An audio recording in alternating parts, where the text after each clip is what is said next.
16 na kahulugan ng tutubi kapag pumasok sa loob ng bahay.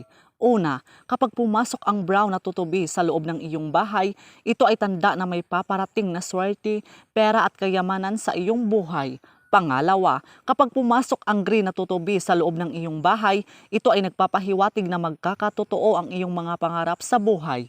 Pangatlo, kapag pumasok ang pulang tutubi sa loob ng iyong bahay, sinasabing may darating na balitang may kinalaman sa pag-ibig o relasyon.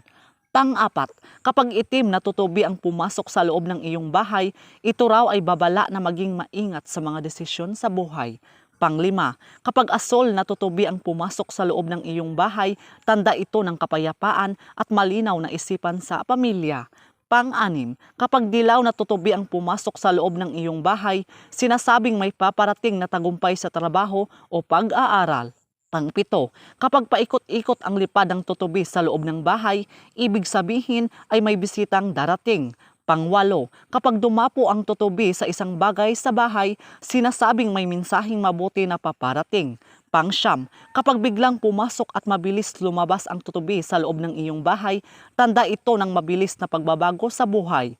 Pang-sampu, kapag pumasok ang tutubi sa umaga, ito ay simbolo ng bagong simula. Pang-11, kapag pumasok ang tutubi sa gabi, pinaniniwalaang may gabay o proteksyon para sa pamilya.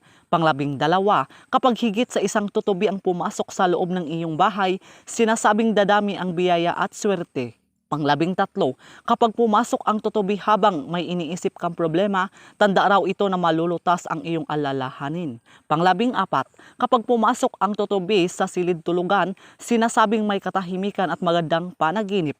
Pang-15, kapag pumasok ang tutubi sa kusina, maaaring simbolo ng kasaganahan at sapat na pagkain. Pang-16, kapag pumasok ang tutubi at dumapo sa bintana, sinyalis raw ito na may magandang oportunidad na darating at huwag palampasin. So yun lang po mga kaibigan. So please do subscribe and hit the notification bell para ma-update po kayo sa susunod na mga videos. Maraming salamat.